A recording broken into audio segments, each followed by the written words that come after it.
যুক্তরাষ্ট্র বিরোধী বিক্ষোভে উত্তাল তেহরান। ওয়াশিংটনের হুমকি মোকাবেলায় ইরানিদের ঐক্যবদ্ধ হওয়ার আহ্বান বিপ্লবী গার্ডের। থামছেই না ইউরোপগামী অভিবাসন প্রত্যাশীর ঢল। ভূমধ্য সাগর থেকে শিশুসহ উদ্ধার অন্তত ৮০০। যুক্তরাষ্ট্রের মেক্সিকো সীমান্তে তীব্র হচ্ছে অভিবাসী সংকট। মেক্সিকোর কানকুনে অবকাশ যাপন কেন্দ্রে মাদক কারবারি দুপক্ষের সংঘর্ষ, গোলাগুলি, নিহত অন্তত ২। আতঙ্কে পর্যটকরা। রিসোর্টের নিরাপত্তা নিয়ে প্রশ্ন। যুক্তরাষ্ট্রে ৫ থেকে ১১ বছর শিশুরাও পেতে যাচ্ছে কোভিড টিকা। স্কুল শিক্ষায় গতি ফেরার আশা। শীতের শুরুতেই ইউরোপের বিভিন্ন দেশে ফের লাগামহীন করোনা। এবং দীপাবলির আতশবাজিতে ভারতের দিল্লিতে চরম বায়ু দূষণ। শ্বাসকষ্ট ও চোখের সমস্যায় ভুগছেন অনেকেই। রোববার নাগাদ কমিয়ে আনার আশা।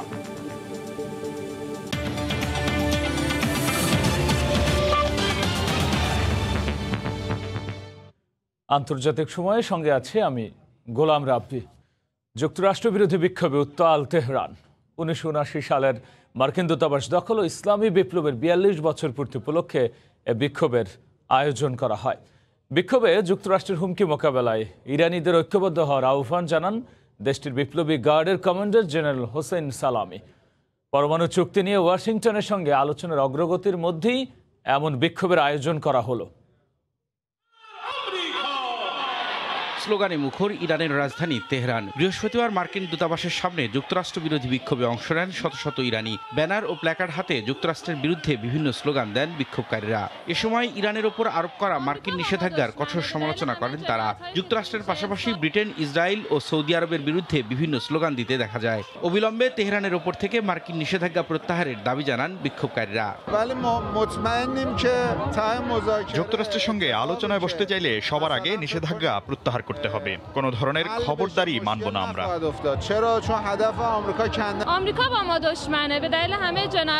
যুক্তরাষ্ট্র আমাদের জিম্মি করে রাখতে চায়। গত ৪০ বছর ধরে হুমকি আর নিষেধাজ্ঞা দিয়ে আমাদের দমিয়ে রাখার চেষ্টা করছে। এভাবে ইরানের অগ্রযাত্রা থামিয়ে রাখা যাবে না। বিক্ষোভে অংশ নিয়ে ইরানের ইসলামী বিপ্লবী গার্ডের কমান্ডার বলেন, যে কোনো মূল্যে রুখে দেওয়া হবে পশ্চিমা আগ্রাসন। ওয়াশিংটনের অর্থনৈতিক আগ্রাসনের কাছে তেহরান কখনোই নতি স্বীকার করবে না বলেও জানান তিনি। সন্ত্রাসীদের মদদ দিয়ে বিভিন্ন দেশ থেকে তেল চুরি করছে যুক্তরাষ্ট্র। তারা আমাদের তেলও চুরি করার পায়তারা করছে। তাদের ষড়যন্ত্র মোকাবিলায় সবাইকে সজাগ থাকার আহ্বান জানাচ্ছি। ১৯৭৯ সালে এক গণঅভ্যুত্থানের মাধ্যমে দেশটিতে ইসলামী বিপ্লব ঘটে। পতন ঘটে পশ্চিমা সমর্থিত মোহাম্মদ রেজা পাহলভী সরকারের। শুরু হয় ইসলামী শাসন ব্যবস্থা। একই সঙ্গে মার্কিন দূতাবাস দখল করে নেয় ইরানের সাধারণ মানুষ। সেই অভ্যুত্থানের ৪২ বছর পূর্তি উপলক্ষে যুক্তরাষ্ট্র বিরোধী এ বিক্ষোভের আয়োজন করা হয়। রবিউল ইসলাম আওলাদ, সময় সংবাদ। এদিকে যুক্তরাষ্ট্রের মেক্সিকো সীমান্তে ক্রমেই তীব্র হচ্ছে অভিবাসী সংকট। দেশটিতে ঢুকতে সীমান্তে বাড়ছে অভিবাসীদের ঢল। প্রতিদিনই মেক্সিকো সীমান্তে জড়ো হচ্ছেন হাজার হাজার মানুষ। বৃহস্পতিবার নিরাপত্তা বাহিনী অভিবাসন প্রত্যাশীদের বাধা দিলে সংঘর্ষের ঘটনা ঘটে। এর মধ্যেই দেশটির দক্ষিণাঞ্চলে সীমান্তের দিকে রওনা হন কয়েক হাজার শরণার্থী। দেখে মনে হতে পারে এটি কোনো মিছিল কিংবা পদযাত্রা, কিন্তু না, এ যাত্রা উন্নত জীবনের আশায়। গন্তব্য যুক্তরাষ্ট্র। মেক্সিকোর এক প্রান্ত থেকে আরেক প্রান্তে অবিরাম ছুটে চলেছেন এসব অভিবাসী। নানা বাধা বিপত্তি পার হয়ে যেতে চান স্বপ্নের দেশ যুক্তরাষ্ট্রে। ক্যারিবীয় অঞ্চল, বিশেষ করে হাইতি ও হন্ডুরাসের মতো দেশগুলোতে অর্থনৈতিক অবস্থার অবনতির কারণে যুক্তরাষ্ট্রমুখী হচ্ছেন হাজার হাজার মানুষ। স্থলপথে পায়ে হেঁটে যুক্তরাষ্ট্রে যাওয়ার উদ্দেশ্যে বৃহস্পতিবার মেক্সিকো সীমান্তে ঢোকার চেষ্টা করে ৩,০০০-এর বেশি অভিবাসী। তাদের ঢুকতে বাধা দেয় মেক্সিকোর ন্যাশনাল গার্ড। এ সময় সংঘর্ষের ঘটনা ঘটে। এরপরও দেশটির দক্ষিণ সীমান্ত পার হয়ে যুক্তরাষ্ট্রের উদ্দেশ্যে রওনা হয় কয়েক হাজার শরণার্থী। আমরা শান্তিপূর্ণভাবে পায়ে হেঁটে রওনা দিয়েছি। তারপরও মেক্সিকোর নিরাপত্তা বাহিনী আমাদের বাধা দিচ্ছে। তাদের শক্তি আছে, অস্ত্র আছে, তাই যা কিছু করতে পারছে। তারা আমাদের পথ আটকে দিচ্ছে। আমাদের আহ্বান, তারা যেন আমাদের বাধা না দেয়। আমরা শান্তিপূর্ণভাবে মেক্সিকো পাড়ি দিতে চাই। হামলার অভিযোগ অস্বীকার করে এক বিবৃতিতে নিরাপত্তা বাহিনী বলছে, মেক্সিকোর নিরাপত্তার স্বার্থেই শান্তিপূর্ণভাবে অভিবাসীদের আটকানো হয়েছে। তবে অভিবাসন প্রত্যাশীদের হামলার পাল্টা ব্যবস্থা হিসেবে পুলিশ লাঠিচার্জ করেছে বলেও বিবৃতিতে দাবি করা হয়। এতে নিরাপত্তা বাহিনীর ৫ সদস্য ও ২ নারীসহ বেশ কয়েকজন আহত হয়েছেন। রবিউল ইসলাম আওলাদ, সময় সংবাদ। মেক্সিকোর একটি 5 তারকা অবকাশ যাপন কেন্দ্রে মাদক কারবারি দুই পক্ষের মধ্যে সংঘর্ষে অন্তত 2 জন নিহত হয়েছেন। এ সময় আতঙ্কে পর্যটকরা হোটেলের ভেতরে আশ্রয় নেন। শহরটির আরেকটি সমুদ্র সৈকতে নিরাপত্তা বাহিনীর গুলিতে 2 পর্যটক নিহতের কয়েক সপ্তাহের মধ্যেই এমন ঘটনা ঘটল। স্থানীয় সময় বৃহস্পতিবার রাতে হঠাৎই গোলাগুলির শব্দে ঘুম ভাঙে মেক্সিকোর কানকুনে রিসোর্টের পর্যটকদের। কিছু বুঝে ওঠার আগেই মুহূর্তেই আতঙ্কে ছোটাছুটি করেন তারা। এক পর্যায়ে হোটেলের ভেতর আটকে পড়েন কয়েক হাজার পর্যটক। সংঘর্ষে মাদক কারবারিরা হতাহত হয় বলে জানান প্রত্যক্ষদর্শীরা।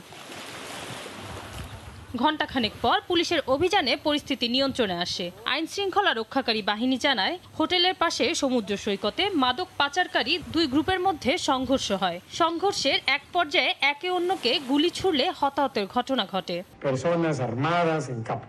রিসোর্টে নিরাপত্তা জোরদার করা হয়েছে। এই সংঘর্ষের ঘটনায় এখন পর্যন্ত কোনো পর্যটকের গুরুতর আহত হওয়ার খবর আমরা পাইনি। তাদেরকে হোটেল থেকে নিরাপদে আশ্রয় সরিয়ে নেওয়া হয়েছে। কয়েক ঘন্টা পর হোটেলের ভেতর আটকে পড়া পর্যটকদের উদ্ধার করা হয়। তাদের প্রত্যেকেই সুস্থ রয়েছেন বলে জানায় কর্তৃপক্ষ। তবে স্থানীয় একটি গণমাধ্যম জানায়, গোলাগুলির সময় এক পর্যটকের মাথায় গুলি লাগে। তাকে স্থানীয় হাসপাতালে চিকিৎসা দেওয়া হয়েছে। মেক্সিকোর কানকুন অবকাশ যাপনের জন্য অন্যতম জনপ্রিয় রিসোর্ট হিসেবে পরিচিত। আর এতে বন্দুকধারীরা কিভাবে প্রবেশ করলো তা নিয়ে এরই মধ্যে তদন্তের নির্দেশ দেওয়া হয়েছে। জিনিয়া শেখ, সময় সংবাদ। যুক্তরাষ্ট্রে এবার 5 থেকে 11 বছর বয়সী শিশুদের জন্য করোনার টিকার অনুমোদন দেওয়া হয়েছে, যা নিয়ে উচ্ছ্বসিত বাংলাদেশি অভিভাবকরা। তারা বলছেন, সার্বিকভাবে করোনা নির্মূলে এটি হবে কার্যকরী এক উদ্যোগ। এতে শিশুদের লেখাপড়ায় আসবে গতি, দূর হবে শঙ্কা। যুক্তরাষ্ট্র থেকে লস্কর আল মামুনের রিপোর্টে বিস্তারিত। বিশ্বে যে কটি দেশ করোনার টিকা কার্যক্রমে সাফল্য দেখিয়েছে তার মধ্যে শীর্ষে যুক্তরাষ্ট্র। দেশটিতে বড়দের পর এবার একেবারে শিশুরাও পাচ্ছে টিকা। শিশুদের ওপর প্রয়োগের জন্য ফাইজার বায়োএনটেকের টিকার চূড়ান্ত অনুমোদন দেওয়া হয়েছে। 5 থেকে 11 বছর বয়সী বিপুল সংখ্যক মার্কিন শিশু করোনা ভাইরাস প্রতিরোধী টিকা গ্রহণ করতে পারবে। যুক্তরাষ্ট্রের রোগ নিয়ন্ত্রণ ও প্রতিরোধ সংস্থার পরিচালক রচেলে উলনস্কি শিশুদের ওপর ফাইজার বায়োএনটেকের টিকা প্রয়োগের অনুমোদনের ঘোষণা দেন। তিনি অভিভাবকদের, শিশু বিশেষজ্ঞ, স্কুলের নার্স অথবা স্থানীয় ফার্মাসিস্টদের সঙ্গে কথা বলে নিজ নিজ শিশুকে টিকার আওতায় নিয়ে আসার আহ্বান জানান। ইতিমধ্যে কিছু কিছু অভিভাবক পার্শ্ব প্রতিক্রিয়া নিয়ে উদ্বেগ জানালেও বেশিরভাগেরই মত এই উদ্যোগ সফল হবে। যুক্তরাষ্ট্রে যে শিশুদের জন্য যে ভ্যাকসিনের ব্যবস্থা করছে, এজ এ অভিভাবক হিসাবে আমি খুবই আনন্দিত। আমি জানি না পৃথিবীর আর কোনো দেশে এটা সম্ভব হয়েছে কিনা, but thank you American government. দিন শেষে অভিভাবকরা চান তাদের শিশু নির্বিঘ্নে স্কুলে সময় কাটাক, পড়াশোনার যেন কোনো ব্যাঘাত না ঘটে। সেজন্য করোনাকে জয় করা এখন। লস্কর আল মামুন, সময় সংবাদ, যুক্তরাষ্ট্র। গেল বছরের মতো এবারও ঠান্ডা শুরু হওয়ার সাথে সাথেই ফ্রান্স, আয়ারল্যান্ড সহ ইউরোপের অনেক দেশে বাড়তে শুরু করেছে করোনার প্রকোপ। ফ্রান্সে একদিনে 1000 থেকে 1 লাফে করোনা আক্রান্তের সংখ্যা 10,000 ছাড়িয়েছে। দুশ্চিন্তার নানা শঙ্কা কাজ করছে সাধারণ মানুষের মনের মধ্যে। প্যারিস থেকে বিস্তারিত জানিয়েছেন লুৎফুর রহমান বাবু। ঠান্ডা শুরু হতে না হতেই ফ্রান্স, আয়ারল্যান্ড সহ ইউরোপের অনেক দেশেই আবারও বাড়ছে করোনার প্রকোপ। গেল সপ্তাহে ফ্রান্সে যেখানে আক্রান্তের সংখ্যা 1000-এর কাছাকাছি নেমে এসেছিল, গেল 24 ঘন্টা 1 লাফে তা বেড়ে দাঁড়িয়েছে 10,000-এরও বেশি। আর আক্রান্তের সংখ্যার পাশাপাশি বাড়ছে মৃতের সংখ্যাও। এমন অবস্থায় সাধারণ মানুষের মধ্যে আবারও দুশ্চিন্তা ভর করছে। গত বছরের ন্যায় এবার আবার শুরু হয়ে গেছে করোনার প্রকোপ। আমরা খুবই দুশ্চিন্তায় আছি। বাচ্চা কাচ্চারা স্কুলে যায়, আমরাও কাজে যাই, সবার সাথে তো বের হতেই হবে। বিশেষ করে শীত আসলে এই জিনিসটাকে ইনক্রিজ হচ্ছে, তা আমরা অনেক চিন্তিত। কাজের ক্ষেত্রে হোক, আমাদের বাঙালি সোসাইটি হোক, আমাদের সামাজিক যে সমস্যা সেটাকে আবার নতুন করে আকার ধারণ করছে। করোনায় আক্রান্তের সংখ্যা কমে আসায় দেশটির জনজীবন স্বাভাবিক হলেও এখন আক্রান্তের সংখ্যা বাড়ায় যেমন দুশ্চিন্তা ভর করছে, তেমনি বিধিনিষেধ আসতে পারে এমন শঙ্কাও রয়েছে। ঠান্ডা শুরু হওয়ার পর ফ্রান্স ও ইউরোপের অনেক দেশই গেল বছর যেমন করোনা আক্রান্তের সংখ্যা বাড়তে শুরু করেছিল, এবারের চিত্র এখন এমনটাই দেখা যাচ্ছে। আর তাই নানা শঙ্কা আর ভয় কাজ করছে সাধারণ মানুষের মনের মধ্যে। ফ্রান্সে প্যারিস থেকে মোহাম্মদ লুৎফুর রহমান বাবু, সময় সংবাদ। বিশ্বের প্রথম দেশ হিসেবে করোনা ভাইরাসের ট্যাবলেট অনুমোদন দিয়েছে যুক্তরাজ্য। দেশটির ওষুধ নিয়ন্ত্রক সংস্থার বরাত দিয়ে বার্তা সংস্থা রয়টার্স এ খবর জানিয়েছে। অনুমোদন দিলেও আক্রান্ত রোগীদের ট্যাবলেটটি সেবনের নিয়মের বিষয়ে এখনও নিশ্চিত করে কিছুই জানায়নি ব্রিটিশ সরকার ও দেশটির ন্যাশনাল হেলথ সার্ভিস। এর আগে কোভিড ট্যাবলেট প্রস্তুতকারক প্রতিষ্ঠান জানায়, পরীক্ষামূলক ব্যবহারে আশা জাগানো ফল দেখানোর দাবি করা মলনুপিরাভির কিনতে এরই মধ্যে আগ্রহ দেখিয়েছে বিভিন্ন দেশ। যুক্তরাজ্য ও যুক্তরাষ্ট্র ছাড়াও অনুমোদনের আশায় থাকা বিশ্বের অন্তত 10টি দেশ ট্যাবলেটটি কিনতে আগ্রহী, যার মধ্যে 8টি এশিয়া অঞ্চলের দেশ। করোনা আতঙ্কের মধ্যেই ভারত জুড়ে উদযাপিত হল সনাতন ধর্মাবলম্বীদের অন্যতম প্রধান ধর্মীয় উৎসব দীপাবলি। অশুভ শক্তি বিনাশের লক্ষ্যে বিভিন্ন রাজ্যে আলোর উৎসবে মেতে ওঠেন ভারতীয়রা। অন্যদিকে দীপাবলির পাশাপাশি নানা আয়োজনের মধ্য দিয়ে এদিন শ্যামা পূজা উদযাপন করেন পশ্চিমবঙ্গের বাঙালিরা। যেদিকেই চোখ যায় আলোর ছটা, জগতের সব অন্ধকার আর অশুভ শক্তি বিনাশের লক্ষ্যে নানা রঙের আলোয় উদ্ভাসিত গোটা ভারত। করোনা আতঙ্ক উপেক্ষা করে ভারতের বিভিন্ন রাজ্যে দীপাবলি উৎসবে মেতে ওঠেন সনাতন ধর্মাবলম্বীরা। পাশাপাশি দিনটি উদযাপন করে থাকেন শিখ এবং জৈন ধর্মাবলম্বীরাও। দীপাবলি উপলক্ষে বৃহস্পতিবার ভারতের পাঞ্জাব রাজ্যের অমৃতসর পরিণত হয় উৎসবের নগরীতে। হাজারো প্রদীপ আর রঙিন আলোয় উদ্ভাসিত হয় গোটা শহর। সেই সঙ্গে আতশবাজি আর পটকা ফুটিয়েও দীপাবলি উৎসবে মেতে উঠতে দেখা যায় স্থানীয়দের। এটা সত্যি অসাধারণ। চোখের সামনে একসঙ্গে এত আতশবাজির দৃশ্য কেবল এই দিনটিতেই দেখা যায়। দীপাবলি উদযাপন করা হয় ভারতের আসাম রাজ্যের বিভিন্ন শহরেও। করোনার ধাক্কা কাটিয়ে দীর্ঘদিন পর উৎসবে মাতেন রাজ্যের গুয়াহাটির বাসিন্দারা। মোমবাতি আর প্রদীপ জ্বালিয়ে ঘরের আঙিনা রাঙাতেও দেখা যায় অনেককে। গত 2 বছর করোনা মহামারীর কারণে আমরা সেভাবে দীপাবলি উৎসব উদযাপন করতে পারিনি। তবে পরিস্থিতি স্বাভাবিক হওয়ায় অনেকদিন পরে আমরা আবারও উৎসবটি উদযাপন করতে পেরেছি। নানা আয়োজনে দীপাবলি উৎসব উদযাপন করা হয় আরেক রাজ্য রাজস্থানেও। এদিন রাজ্যটির জয়সালমীর শহর ভাসে আলোর বন্যায়। হাজারো প্রদীপ, মোমবাতি আর আতশবাজি পুড়িয়ে দিনটি উদযাপন করেন শহরটির বাসিন্দারা। শহরের অলিতে গলিতে পটকা ফুটিয়ে উৎসবে মেতে ওঠেন নানা বয়সীরা।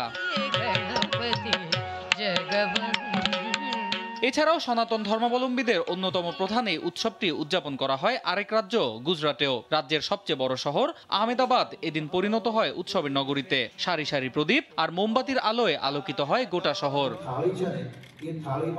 এদিকে পশ্চিমবঙ্গ জুড়ে দীপাবলি উৎসবের পাশাপাশি জেলায় জেলায় শ্যামা পূজা বা কালী পূজা উদযাপন করা হয়। আতশবাজি আর প্রদীপের আলোয় সেজে ওঠে গোটা কলকাতা শহর। সেই সঙ্গে রং বেরঙের আলোয় সাজানো হয় বিভিন্ন ভবন ও স্থাপনা।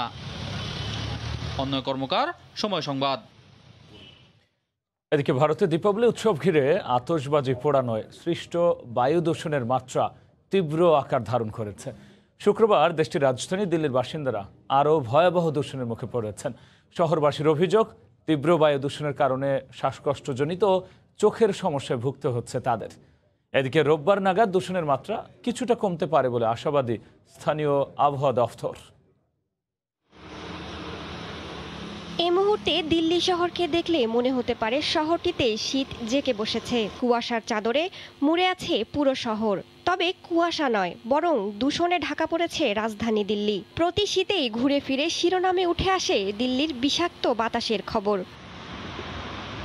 প্রতি বছর শীত শুরুর এই সময়টায় ভারতবাসী মেতে ওঠে দীপাবলির উৎসবে। উৎসব ঘিরে ভারত জুড়ে পোড়ানো হয় আতশবাজি। এ বিষয়ে নিষেধাজ্ঞা থাকলেও উৎসবের আমেজে কেউ যেন তা মানতেই চায় না। এর ফলে প্রতি বছর রেকর্ড পরিমাণ বায়ু দূষণ দেখা দেয় দিল্লিতে। স্থানীয় কর্তৃপক্ষ জানায়, এবছর পরিমাণে কম আতশবাজি ফোটানো সত্ত্বেও শহরটিতে বায়ু দূষণের মাত্রা নেহাত কম নয়। বৃহস্পতিবার দূষণের মাত্রা ছিল 350 AQI। শুক্রবার এই দূষণের হার মারাত্মক স্তরে পৌঁছেছে। তীব্র বায়ু দূষণের কারণে এরই মধ্যে অনেকের গলা ও চোখে নানা সমস্যা দেখা দিয়েছে বলে শহরবাসীর অভিযোগ। আজ ভারীपन है, कारण আজ শ্বাস নিতে একটু বেশি কষ্ট হচ্ছে। প্রচুর ধুলো চারপাশে, যা বাতাসকে ভারী করে তুলেছে। প্রতিদিন পার্কে সকালে হাঁটার জন্য অনেক মানুষ জড়ো হয়। প্রচন্ড বায়ু দূষণের কারণে আজ হাতে গোনা কিছু মানুষ এসেছেন।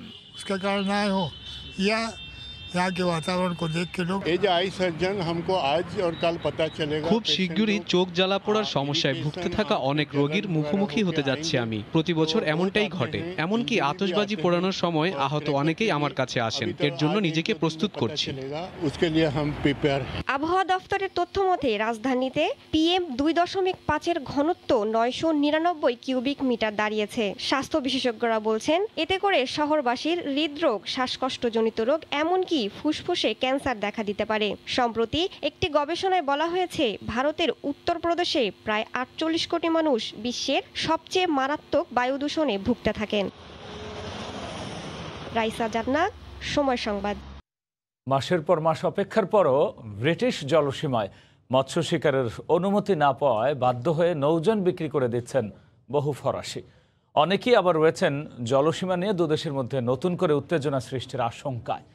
তবে দেশটির পরিবহন মন্ত্রীর দাবি, মৎস্য আহরণের সীমানা ইস্যুতে শক্ত অবস্থান থেকে সরে আসছে ব্রিটেন।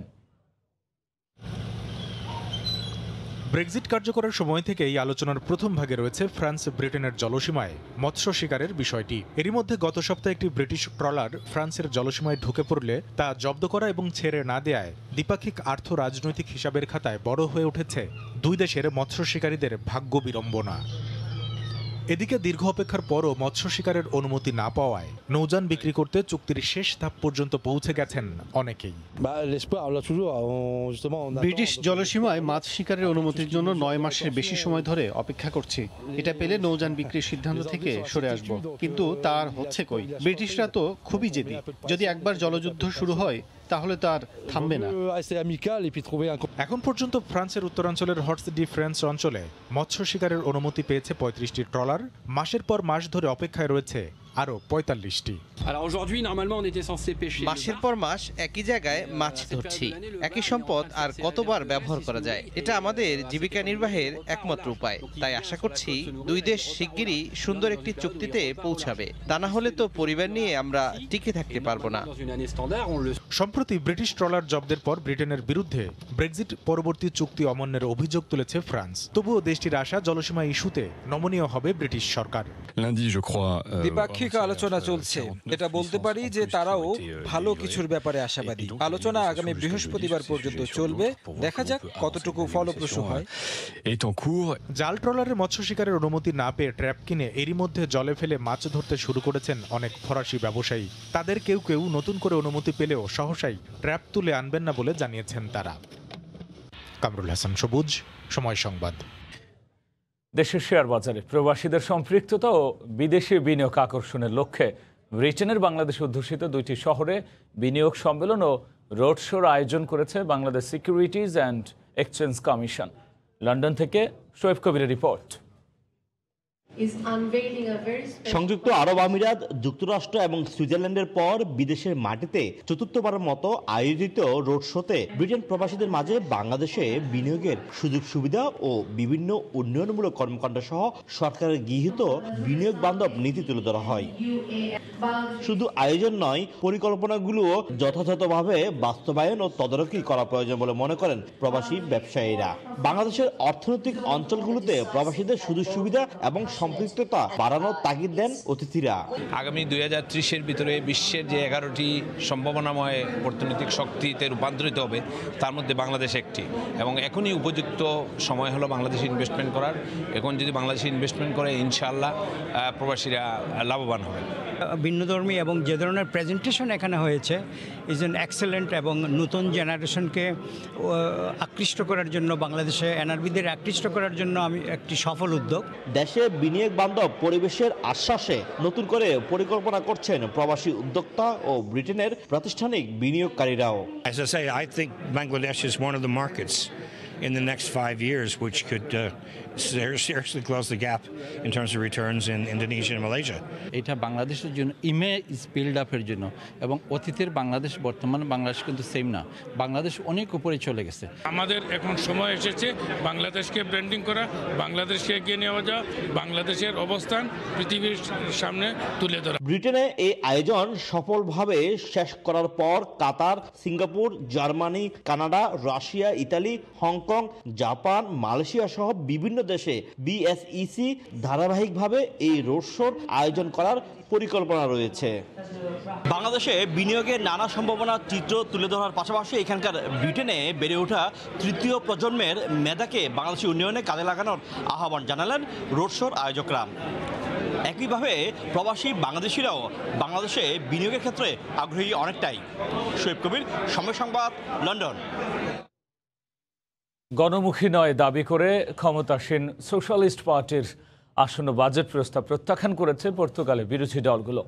আর সেক্ষেত্রে সংসদ ভেঙে পুনর্নির্বাচন বা পরবর্তী করণীয় নিয়েই কার্যত দ্বিধা বিভক্ত পর্তুগাল। পার্লামেন্ট ভেঙে 30 জানুয়ারি পুনরায় নির্বাচনের প্রস্তাবের অনুমোদন দিয়েছেন দেশটির president Marcelo Rebelo de Sousa. Tariqul Hasan আশিকের রিপোর্ট। 2022 সালে প্রস্তাবিত বাজেট পর্তুগালের সাধারণ মানুষের স্বার্থ রক্ষা না করে ক্ষমতাসীন সোশ্যালিস্ট পার্টির মনগড়া বাজেট হয়েছে এমন দাবি ছিল বিরোধী দল, স্টেট কাউন্সিল সহ আইন প্রণেতাদের। আর তাতেই পুনর্নির্বাচনের আশঙ্কায় পড়েছিল পর্তুগাল। সংসদে বাজেট প্রত্যাখ্যানই সরাসরি নির্বাচন দেওয়ার মতো কারণ হতে পারে না উল্লেখ করে সংসদ বিলুপ্ত করা সহ আলোচনার ইঙ্গিত ছিল রাষ্ট্রপতির। বৃহস্পতিবার দলগুলোর সঙ্গে আলোচনাও করেছেন রাষ্ট্রপতি মার্সেলো রেবেলো ডি সোউজা। এমন পরিস্থিতিতে দ্বিধাবিভক্ত ছিল পর্তুগিজরাও। করোনার পর পরিস্থিতি কম বেশি স্বাভাবিকই বলা যায়। কস্তাস সরকারের অধীনে হয়তো আরো কিছুটা সময় ভরসা করা যেত।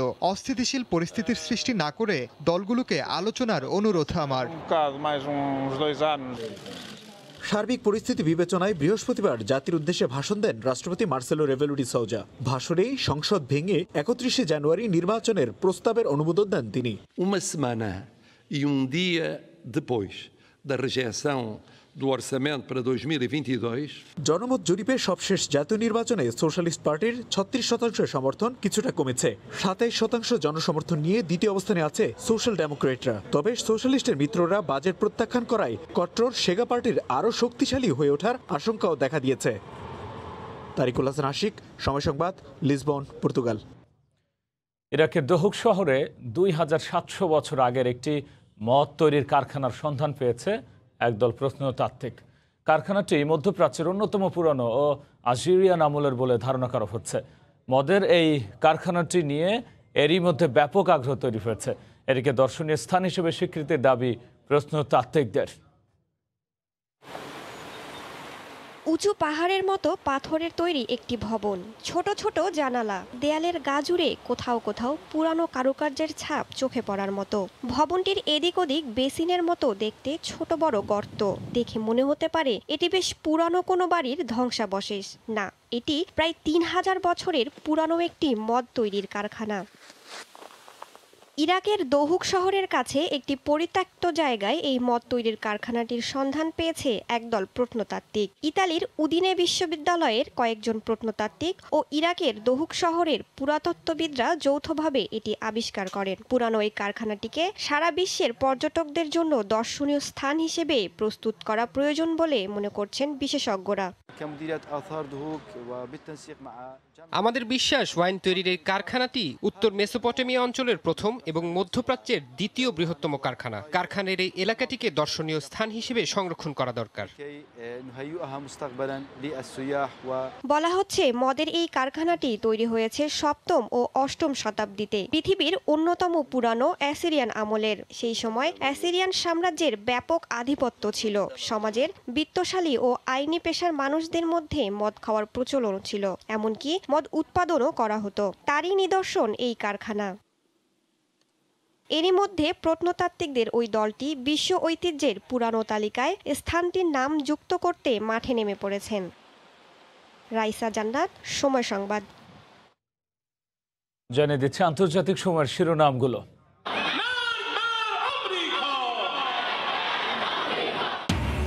যুক্তরাষ্ট্র বিরোধী বিক্ষোভে উত্তাল তেহরান। ওয়াশিংটনের হুমকি মোকাবেলায় ইরানিদের ঐক্যবদ্ধ হওয়ার আহ্বান বিপ্লবী গার্ডের।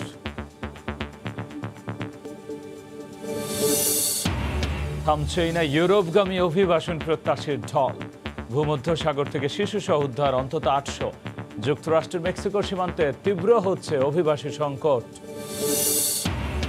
এবং মেক্সিকোর কানকুনে অবকাশ যাপন কেন্দ্রে মাদক কারবারি দুপক্ষের সংঘর্ষ, গোলাগুলি, নিহত অন্তত 2, আতঙ্কে পর্যটকরা। রিসোর্টের নিরাপত্তা নিয়ে প্রশ্ন। এই ছিল আন্তর্জাতিক সময়। সঙ্গেই থাকুন সময়।